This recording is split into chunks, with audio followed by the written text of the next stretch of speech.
Dead Children's Playground.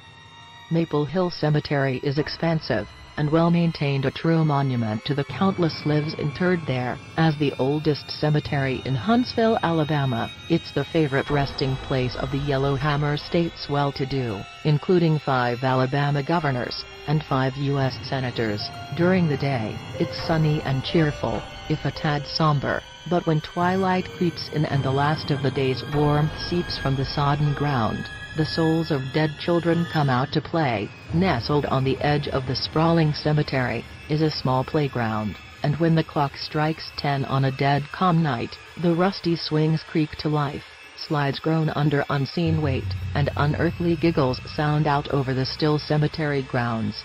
There are 2 backstories for the aptly named Dead Children's Playground. One states that the souls of children buried in Maple Hill Cemetery are frolicking in the playground.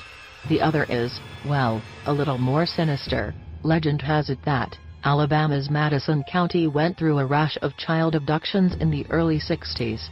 The children were later found discarded in the playground, but the perp was never caught. Nobody's ever claimed to have been attacked by the apparitions, although visitors often leave with stories of ephemeral lights floating around the playground, the spirits of the ghost kids.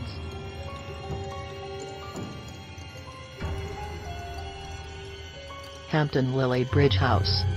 Take a stroll down East St. Julian Street in Savannah, Georgia, and you'll likely pass by the most haunted house in Savannah, without a second glance. On the outside, the Hampton Lily Bridge House is softly charming, a well-maintained relic of 18th-century America, complete with a quaint little widow's walk perched on the roof. But its calm exterior belies a savage past. A sailor swinging from a makeshift noose, in a third-story bedroom, the dying gasps of an entire family poisoned by their slaves. An ancient crypt below the foundation, accidentally discovered, and then hastily sealed by terrified workmen.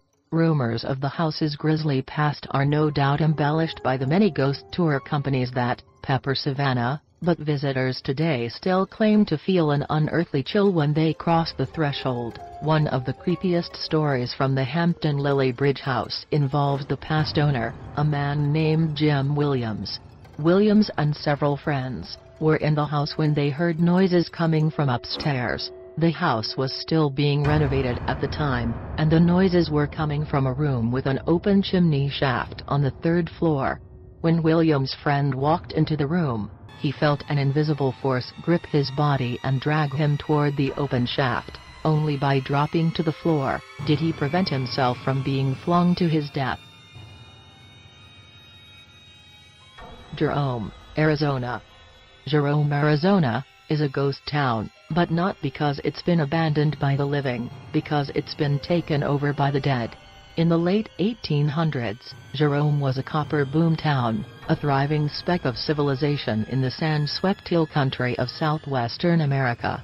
Miners and their families, high on the scent of easy money, poured into the town by the wagon load. But where rough men gather, the bodies are sure to pile up. It wasn't long before Jerome was dubbed the wickedest town in America. A cliché of the lawless American West. Gunfights rang through the streets, mining accidents buried men under tons of rubble, and cheap brothels and Chinese opium dens opened up in the seedier areas of town.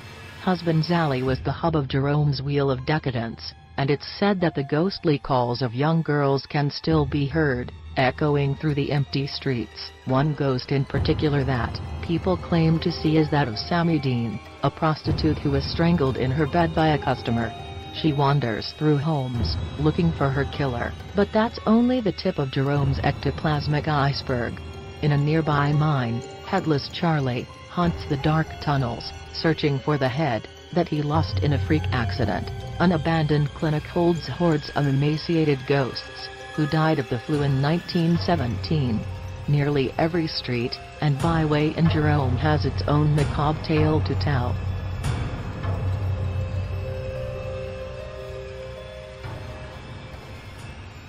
Baker Hotel. Imagine a derelict hotel, long abandoned, with devil-black corridors, leading past line after line of cracked and sagging doors. Sick light filters through the curtained windows. The spacious entrance halls are silent and still but for the fading echoes of your footsteps, and behind you, a little boy's voice whispers, "It hurts, Mommy." That's the Baker Hotel in Mineral Wells, Texas, at least, if you believe the stories.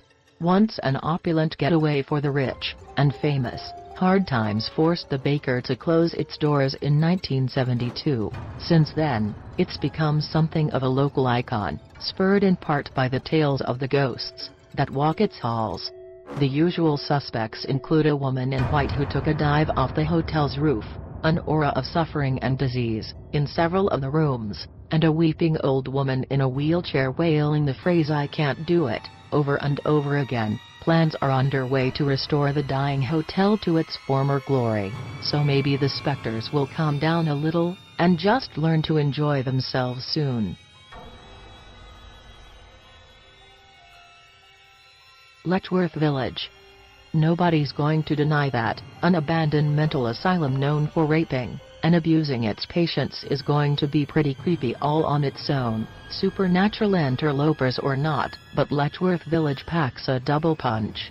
Built in New York in 1911, Letchworth was considered one of the most prestigious mental health care facilities in the country.